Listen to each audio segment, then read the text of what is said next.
Hello friends, कैसे हो? Hello Manku, कैसे हो? मैं भी बढ़िया हूँ। एक और तुम्हारे लिए लेके आया हूँ बीरबल और गरीब आदमी की कहानी।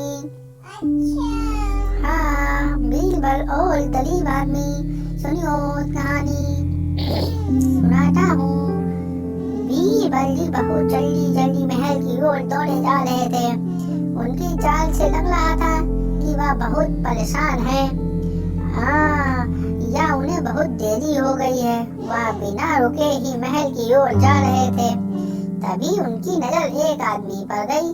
वह आदमी महल के बाहर खड़ा हुआ था, लेकिन किसी से कुछ नहीं कह रहा था।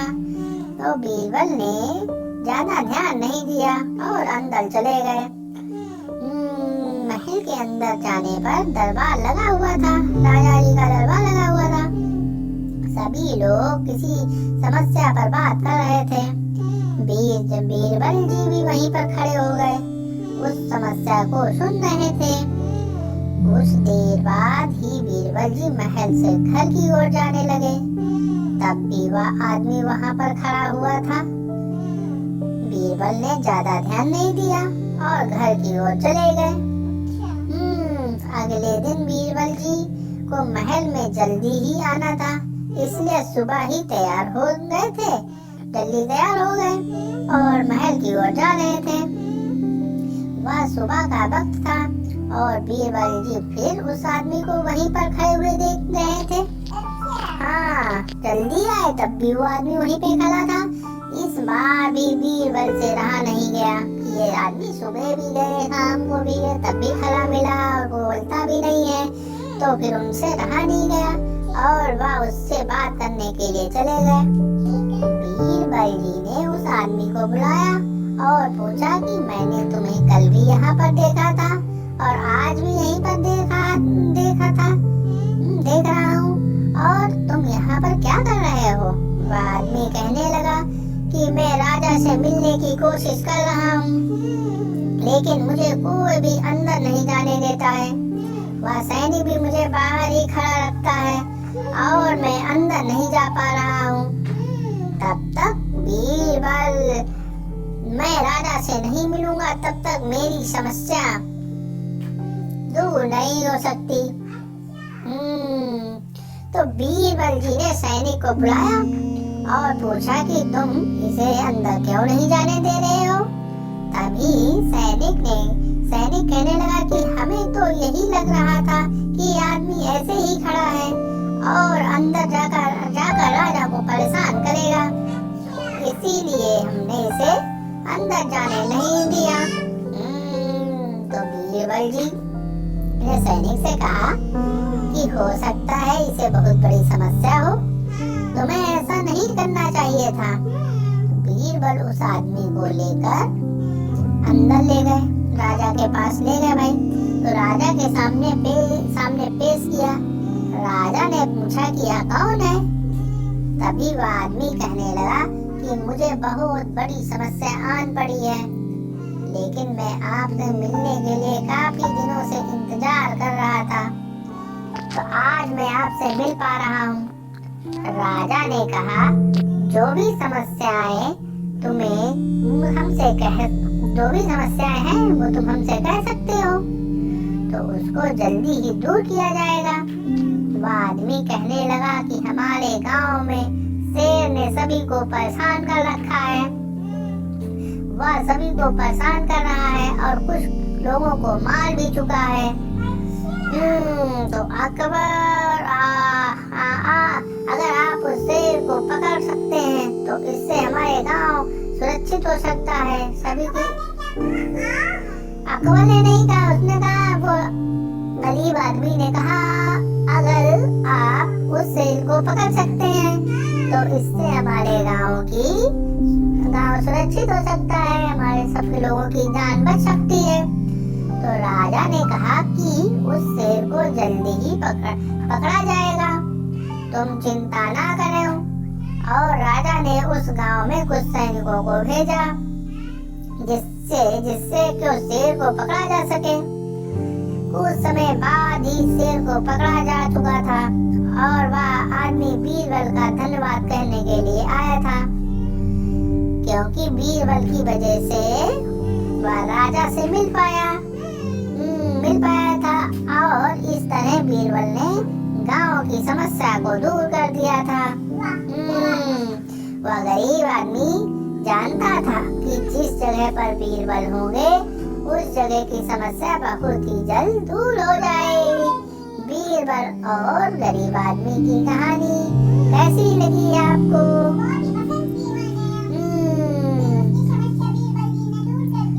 तो बीरबल जी किसी में भेदभाव नहीं रखते हैं।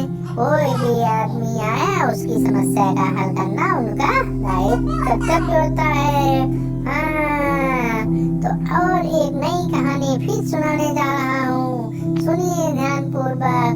उठते बैठते नाचते कूदते सुनते रहिए बस पांडु बंकु के साथ मजेदार कहानियाँ।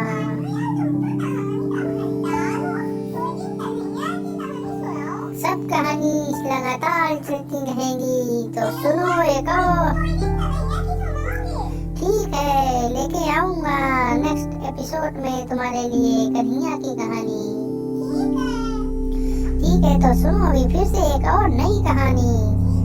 हाँ दोस्तों, फ्रेंड्स, तो सुनो एक और मजेदार बीरबल और बुलबुल की बुद्धिमानी की कहानी।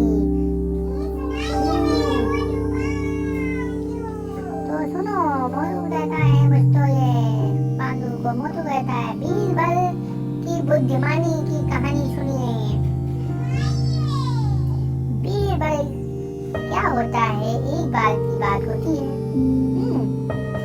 अकबर उस दिन बीरबल से नाराज हो जाते हैं, क्योंकि बीरबल समय से दरबार नहीं पहुंचे थे। इसलिए अकबर ने बीरबल से कहा कि तुम्हें अब दरबार में आने की जरूरत नहीं है, तो तुम्हें सजा दी जाती है। इस बार बीरबल को भी सजा मिल गई। यह सजा तुम घर पर रहकर नहीं काट सकते हो, तुम्हें यहाँ से दूर रहना होगा। बीरबल ने यह सुना तो वह चले गए थे, क्योंकि अकबर ने उन्हें सजा दी है। बीरबल अकबर के महल से बहुत दूर चले गए थे। समय बीत गया था, लेकिन अभी तक अकबर और बीरबल कहीं नजर नहीं आए थे। हाँ, तो क्या हुआ, उन्हें बहुत खोजना होता है। बहुत खोजा गया उनको, नहीं आ रहे थे। तो क्या हुआ फिर, अकबर जी को कहीं बीरबल नजर नहीं आ रहे थे ना। अकबर को बीरबल कहीं नजर नहीं आ रहे थे, तो हाँ, तो उन्हें वह बहुत खोजते हैं, तब भी वो नहीं मिलते हैं। लेकिन किस जगह पर खोजें उन्हें पता नहीं चल रहा था कि कहाँ पे इनको ढूंढा जाए। भाई बीरबल को ये कहाँ चले गए। उन्होंने अपने सैनिक भी भेजे थे, लेकिन कोई पता नहीं लगा पाया। अकबर बहुत परेशान हो गए, क्या हो गया भैया, कहाँ चला गया, क्योंकि अब वह बीरबल के बिना नहीं रह सकते थे। उन्हें कुछ समझ नहीं आ रहा था। तभी उन्हें एक योजना बनाई थी। वह योजना थी कि जो व्यक्ति आधी धूप और आधी छांव में आएगा उसे इनाम दिया जाएगा। लेकिन बहुत से लोग ऐसा नहीं कर पा रहे थे। वह इनाम चाहते थे, लेकिन वह कैसे ले सकते थे। हाँ, कुछ समय बाद यह बात बीरबल तक पहुंच गई। आ गए बीरबल जिसके पास रहते थे उस आदमी से। बीरबल ने कहा कि तुम्हें अकबर के पास जाना चाहिए। तुम्हें जाने के लिए अपने सिर पर केले के पत्ते को रखकर ले जाना चाहिए, जिससे तुम्हें धूप भी मिलेगी और छां भी मिलेगी। आदमी ऐसा ही करता है। वह उस पत्ते को रखकर अकबर के पास जाता है, जबकि उसके ऊपर धूप भी आ रही थी और कुछ छाया भी थी। वह आदमी अकबर से कहता है कि मुझे इनाम मिलना चाहिए। अकबर कहते हैं, हाँ वाह, तो ठीक है, लेकिन यह करने के लिए तुमसे किसने कहा था? उसके बाद वह आदमी सब कुछ बता देता है। अकबर भी ने बुद्धि लगाई कि ऐसी चीज बताएंगे कोई आदमी कर नहीं पाएगा, तो ये बीरबल ही कर पाएंगे जहाँ भी छुपे होंगे। तो किसी ने और फिर पता क्योंकि उन्होंने बीरबल ने बता दिया, उनको आइडिया दे दिया, तो फिर अकबर का पूरा प्लान सक्सेस हो गया। वो सब कुछ आदमी बता देता है। अब अकबर को समझ आता है कि वह बीरबल है।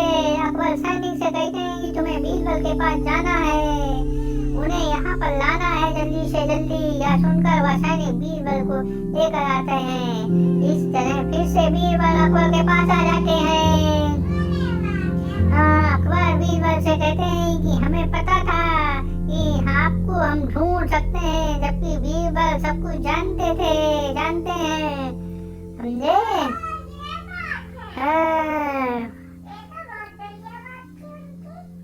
और क्या, तो अकबर ने उनको ढूंढ लिया इस तरह से। तो एक और दूसरी कहानी सुनाता हूँ, बीरबल और दुकान की कहानी सुनाता हूँ। बीरबल की दुकान, बीरबल की कहानी सुनिए। तो क्या होता है इस कहानी में, बीरबल जी को चोर समझ लिया जाता है। यह बात अकबर के सामने आती है। वह भी इस बात को सुनकर सोच में पड़ जाते हैं, क्योंकि बीरबल चोरी नहीं कर सकते। यह बात अकबर को मालूम थी। दरबार लगा हुआ था, अकबर राजा बैठे हुए थे, लेकिन आज उन्होंने ऐसा देखा जो उनके सामने कभी नहीं हुआ था। कुछ सैनिक बीरबल को पकड़कर लेकर आ रहे थे। जब अकबर ने देखा तो उन्होंने यकीन नहीं हो रहा था अकबर को कि बीरबल को कुछ सैनिक लेकर आ रहे हैं, जबकि उन्हें ऐसा नहीं करना चाहिए।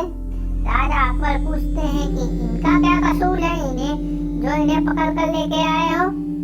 सैनिक कहने लगे कि हमने चोरी करते हुए पकड़ा है, जबकि हमें भी यकीन नहीं हो रहा था कि बीरबल जी चोरी कर सकते हैं, क्योंकि कुछ लोगों ने उन्हें चोर बताया, इसलिए हम उन्हें पकड़ कर लेकर आए हैं।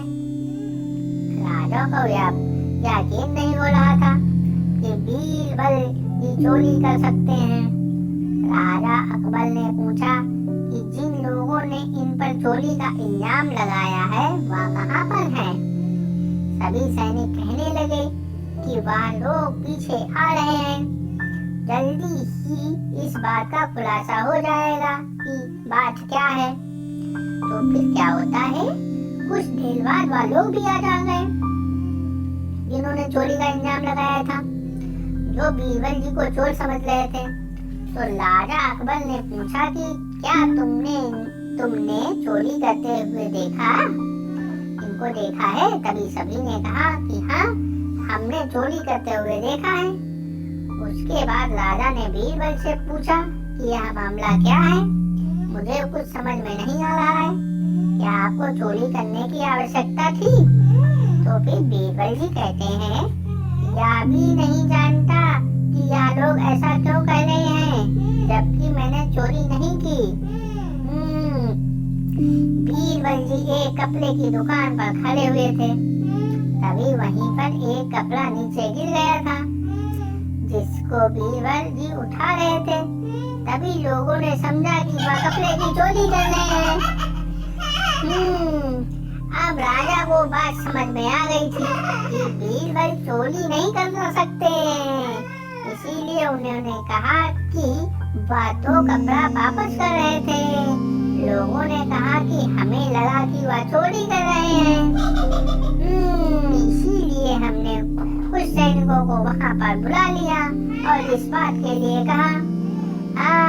समझे?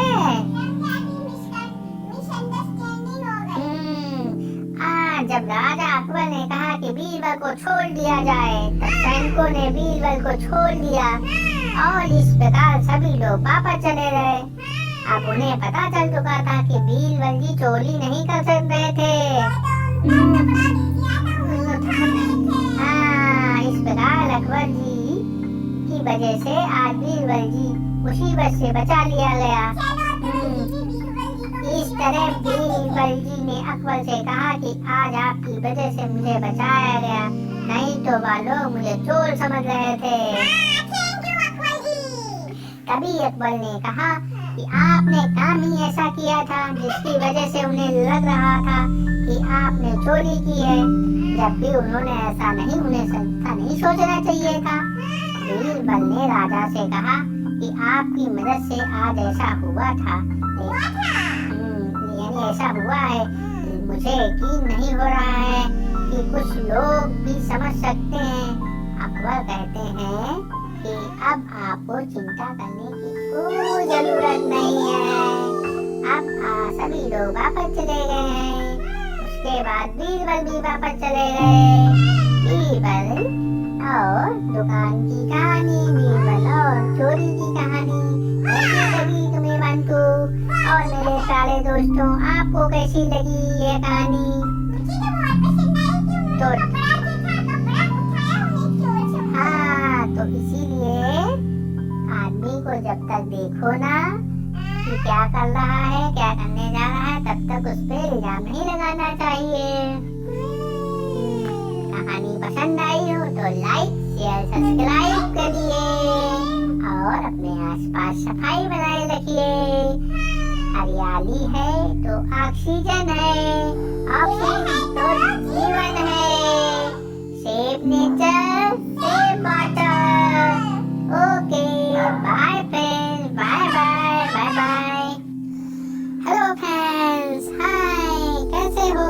तो एक और लेके आ गया हूँ फिर से नई मजेदार कहानियाँ। मंकू, तुम भी सुनोगे? अच्छा, तू तो सुनते सुनते कहानी सो जाता है, बेहोश हो जाता है। ठीक है, कोई बात नहीं। देखो, बहुत ही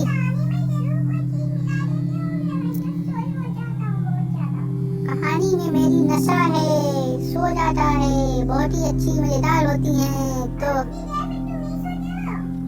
मैं नहीं सोता हूँ, तो मैं तो कहानी सुनाता हूँ, राजा और चोर की कहानी। तो क्या होता है, राजा को जब पता चला कि महल में चोरी हो गई, राजा के महल में चोरी हो गई तो बहुत बड़ी बात हो गई थी कि महल के अंदर चोरी हो गई। राजा बहुत परेशान, तो इससे राजा बहुत परेशान हुए। उन्होंने अपने सेनापति को बुलाया। सेनापति को बुलाया और पूछा कि चोर कौन है, इसका पता तुम्हें जल्द ही लगाना पड़ेगा। सेनापति ने कहा कि मैं जल्द से जल्द चोर का पता लगा लूंगा। राजा ने कहा कि तुम्हारे लिए यही अच्छा होगा कि चोर जल्दी पकड़ा जाए, क्योंकि अगर यह बात किसी को पता चल गई कि महल में चोरी हो गई है तो हमारी जनता पर हम पर विश्वास कैसे कर पाएगी हमारी जनता हम पे। कि देखो तो महल के अंदर ही चोरी हो गई, तो ये राजा कैसा है, ये हम लोगों की जनता की कैसी सेवा करेगा। तो राजा के महल से राजा की तलवार को चोरी कर लिया गया था। या शातिर चोर, इसके बारे में पता लगाने के लिए राजा ने बहुत सारी योजना बनाई थी, जिसके बारे में सेनापति को बता दिया गया था। सेनापति भी इस बारे में पूरा विचार कर रहे थे कि चोर जल्द से जल्द पकड़ा जाए। राजा बैठे हुए यही सोच रहे थे कि चोर इतना तेज कैसे हो सकता है कि हमारे महल में आए और चोरी कर जाए, क्योंकि बाहर का आदमी यहाँ पर आना उसके लिए बहुत ही मुश्किल होता है। लेकिन वह चोर अंदर कैसे आया होगा, क्योंकि राजा है, उनके सब पूरे सैनिक चारों तरफ सैनिक लगे हैं। कैसे भाई चोर अंदर महल के अंदर आ जाएगा?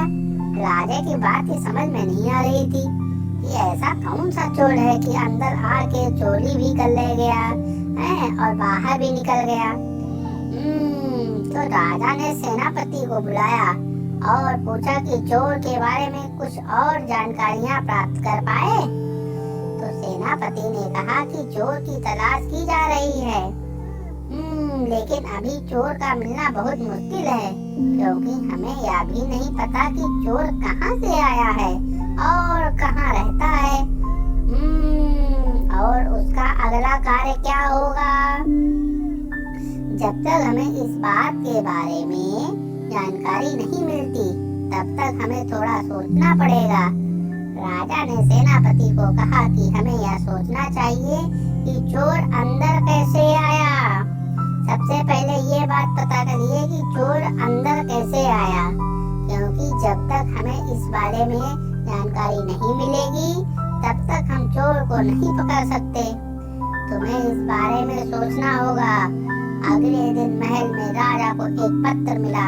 उस पत्र में लिखा था कि महल में चोरी करने आएगा, अगर पकड़ सकते हो तो पकड़ कर दिखाइए। उसने राजा को चैलेंज कर लिया। चैलेंज पर एक पत्र मिला उनको। राजा को यह बात अच्छी नहीं लगी। भाई राजा को कैसे अच्छी लगेगी यह बात। कोई उनसे कहे कि चोरी करने आएंगे, पकड़ना हो तो पकड़ लो। तो राजा जी ने सेनापति को बुलाया गया और कहा गया कि हमारे महल की सुरक्षा बहुत ज्यादा अच्छी तरह से कर दो, क्योंकि आज चोर का पत्र हमें मिला है। उसमें लिखा है कि वह चोरी करेगा। सेनापति ने कहा कि अगर ऐसा होता है तो चोर को बहुत जल्द पकड़ लिया जाएगा। चोर की तलाश में पूरा दिन सेनापति महल में ही घूमते रहे, लेकिन उन्हें चोर कहीं भी नजर नहीं आ रहा था। शाम भी हो गई थी, लेकिन कुछ भी चोरी नहीं हो पाया था। सेनापति ने राजा से कहा कि लगता है हमें डराने के लिए यह पत्र भेजा है, और हम पूरे दिन से यहाँ पर बैठे हुए हैं, लेकिन हमें अभी तक चोर नहीं मिला। जब सुबह हुई तो राजा को यही लगा कि शायद पत्र हमें डराने के लिए भेजा है, लेकिन जैसे ही राजा तैयार होने लगे तो उन्होंने देखा कि उनका ताज उन्हें नहीं मिल रहा है। तभी उन्हें दूसरा पत्र मिला। चोर ने कहा कि आपका ताज मेरे पास है। चोर आके चोरी कर ले गया। वो सब बैठे रहे, सब देखते रहे कहाँ पे लदे रहे। हाँ, तो राजा का ताज चोरी हो गया। तो ताज मतलब कि जो मुकुट राजा लोग पहनते हैं, राजा का ताज चोरी कर लिया गया था और राजा को इस बारे में कोई खबर नहीं हुई थी। यहाँ तक कि सेनापति को भी इस बारे में कुछ भी पता नहीं था। जब सेनापति को बुलाया गया और पूछा गया कि चोर हमारे महल में आए, तुम्हें बिल्कुल भी पता नहीं लगा। वह हमारा ताज ले गए हैं, हमारा मुकुट लेके गए हैं, और अब हम क्या कर पाएंगे, क्योंकि हमें चोर मिल ही नहीं रहा है। तो जनता को हम क्या बता पाएंगे। आज हमारा ताज चोरी हुआ है, कल हमारी तलवार चोरी हुई थी। अब कोई किसी दिन कहीं हमको ही ना उठा ले जाए चोर, तुम्हें बैठे रहो देखते हुए। ऐसे सेनापति को खूब डांटा। उन्होंने सेनापति को कुछ भी समझ में नहीं आ रहा था, क्योंकि वह यह भी नहीं जानते थे कि चोर कैसे अंदर आया, जबकि सारे दरवाजे पर पहरेदार लगे हुए थे। लेकिन फिर भी चोर अंदर आया और वह चोरी कर ले गया। चोर बहुत ही शातिर था, बिल्कुल। अब वो अपनी बिल्कुल दिमाग लगा के अंदर आता था। तो सुनो फिर कैसे आता है चोर अंदर। सुनते रहो, बहुत मजेदार कहानी है, मजा आ रहा है। फ्रेंड्स, तो फिर क्या होता है, राजा इस बात को महल से बाहर नहीं जाने दे रहे थे, क्योंकि महल में चोरी हो गई। इस बात को राजा महल से बाहर नहीं जाने दे रहे थे, क्योंकि जनता को इस बारे में खबर हो जाती और जनता इस बारे में जानकर राजा पर हंसने लगती कि वाह, हमारी सुरक्षा क्या करेंगे जब तक उनकी सुरक्षा सही तरीके से नहीं की जा रही है। राजा को चोर से संपर्क करने के लिए कोई साधन नहीं मिल रहा था, लेकिन राजा यह सोच रहे थे कि हमें चोर से मिलना ही पड़ेगा। तभी ऐलान करवाया गया कि कोई भी चोर जो भी किसी को परेशान कर रहा है, वह दरबार में हाजिर हो जाए। उसे पकड़ा नहीं जाएगा, बल्कि इनाम दिया जाएगा। इस तरह का ऐलान जब किया गया तो चोर अगले दिन दरबार में हाजिर हुआ, लेकिन बहुत से लोग वहीं पर थे, इसलिए चोर को पहचानना बड़ा मुश्किल था। राजा ने कहा कि चोर कौन है, अगर वह दरबार में आया है तो सामने आकर खड़े हो जाए। चोर भीड़ में से निकलकर सामने खड़ा हो गया और कहने लगा कि मैं ही चोर हूँ, जिसने आपके सामान की चोरी की है। राजा ने कहा कि मैं तुम्हें इतना सारा धन दूंगा कि उसके बाद तुम्हें चोरी करने की कोई आवश्यकता नहीं होगी और तुम्हें मेरा सामान भी लौटाना होगा और इसके बदले में कुछ भी नहीं किया जाएगा। अगर तुम्हें मंजूर है तो मैं तुम्हें माफ कर दूंगा। चोर ने कहा कि मुझे मंजूर है। भाई चोर को क्या चाहिए, उसे खूब धन मिल रहा, सजा भी नहीं मिल रही, सब कुछ हो रहा, तो चोर ने कहा मुझे मंजूर है, जैसा कि आप कह रहे हैं। तब राजा ने पूछा कि तुमने चोरी कैसे की, हमें बताना होगा कि आप चोरी तुमने कैसे की, पहले ये बताओ हमको। तभी चोर ने कहा कि जब भी आपकी सामान लाने वाली गाड़ियां आती थी उसी में मैं बैठकर आ जाया करता था और सेवक का रूप बनाकर महल में घूमा करता था और चोरी कर लिया करता था और फिर चुप्पे से गाड़ी में बैठ के निकल जाया करता था। जब राजा को यह बात पता चली तो वह सपने में भी नहीं सोच सकते थे अरे कि उन्हीं की सामान की गाड़ियों में कोई चोर अंदर आ सकता है। चोर को माफ कर दिया जा गया। तो फिर जब चोर ने बता दी अपनी कहानी सब, तो चोर को कर दिया गया माफ। दादा ने जैसा कहा था माफ कर दिया गया। फिर उसे बहुत सारा धन दे दिया गया और इस तरह चोर धन लेकर चला गया। फिर उसने कभी भी चोरी नहीं की। चोर को खूब धन मिल गया, खूब पैसा मिल गया, फिर वो चोरी कैसे करेगा, अपने खूब खाए गया, पीता था, मैं चलता रहता था। तो कैसी लगी है मेरी कहानी तुमको, राजा और चोर की? ठीक है फ्रेंड्स, कहानी अच्छी लगी हो तो ऐसे ही सुनते रहिए मजेदार कहानियाँ और चैनल को लाइक शेयर सब्सक्राइब करिए। अपने आसपास हरियाली बनाइए। हरियाली है तो ऑक्सीजन है, ऑक्सीजन है तो जीवन है। फिर और सुनिए एक नई कहानी सुनाता हूँ। हाँ तो सुनो दोस्तों, एक और नई कहानी राजा और सैनिक की है कहानी। लालची राजा और सैनिक की कहानी। तो क्या होता है, यह कहानी राजा और सैनिक की है। वह सैनिक था, वह हमेशा राजा के साथ ही रहता था। अगर किसी को भी राजा से मिलना होता तो वह सैनिक उनसे धन की पैसे की मांग करता था। सभी को लगता था कि यह सैनिक ही पैसे की मांग कर रहा है, लेकिन इसके पीछे का कारण कुछ और था। वह राजा ही था जो कि लोगों से धन मांगता था सैनिक के थ्रू, समझे? हाँ, सैनिक के जरिए मांगता था। सैनिक को बताया था कि जो भी आए मिलने उससे पैसे लेना, तब हमसे मिलवाना। हाँ तो क्या था, जो कि इस तरह सैनिक से कहता था, मगर सैनिक यह बात किसी से कह नहीं सकता था, इससे राजा की बुराई हो सकती है। लेकिन सैनिक को यह बात अच्छी नहीं लगती थी, मगर उस सैनिक को लगता था कि यह ठीक नहीं हो रहा है। इस तरह वह राजा अपनी चालाकी से यह सब कुछ कर रहा था, मगर सैनिक चाहता था वह बात सभी लोगों को पता चल जाए। इसका चल जाए ना तो बहुत अच्छा होगा, क्योंकि इस राजा की यह बुराई सभी के सामने आनी चाहिए। एक दिन की बात है, कुछ लोग राजा से मिलने आते हैं, तो उन्हें राजा से बात करनी थी। तो यही मौका था, वह सैनिक यह सब कुछ कह सकता था।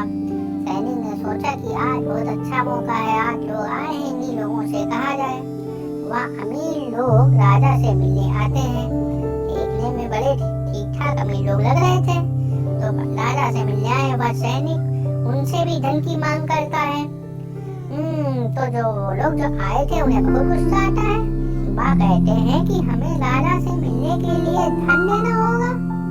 सैनिक कहता है कि आप सही कहते हैं। तो राजा कुछ समय बाद राजा आ जाते हैं वहीं पे। वह उस सैनिक के बारे में बताते हैं। वो लोग कहते हैं वह धन की मांग करता है। तो राजा कहता है यह सब कुछ मैं ही करता हूँ। यह सुनकर वह अमीर आदमी कहता है कि आप यहाँ के राजा हैं और ये सब बात करते हैं। ये आज आप तो मुझे यहाँ के राजा नहीं लगते। यह तो काम बहुत छोटे लोग करते हैं, जिन्हें लोगों से धन की मांग करनी है। तो वो लोग बहुत गुस्सा होते हैं, कहते हैं कि आप तो यहाँ के राजा ही नहीं लगते हैं, आप लोगों से धन मांगते हैं, तो फिर क्या आप करेंगे राज्य की रक्षा और राज का सुरक्षा। लेकिन वो लोग जो आए थे वो एक बहुत बड़ा समझौता लेकर आए थे। बहुत बड़ा कुछ करना चाहते थे, वो लेके आए थे। मगर राजा की ये सब हरकत देखकर उन्होंने कहा कि इससे ये सब समझौता, इससे बिजनेस करना तो बेकार है। इसकी हरकत से सब कुछ खराब कर दिया था। राजा की हरकत से सब कुछ खराब हो गया था। ना उनसे समझौता किया, ना कुछ किया। और वहाँ से वो लोग चले गए। इसलिए क्या होता है, जीवन में कभी भी कोई ऐसा काम ना करें जिससे हमें समस्या का सामना करना पड़े। समझे ये कहानी? हाँ, तो बस यही थी कहानी। Okay friends, bye bye, love you all. Channel को लाइक शेयर सब्सक्राइब करिए, अपने आसपास सफाई बनाए रखिए। हरियाली है तो ऑक्सीजन है, और ऑक्सीजन है तो जीवन है। ठीक है दोस्तों, बाय बाय।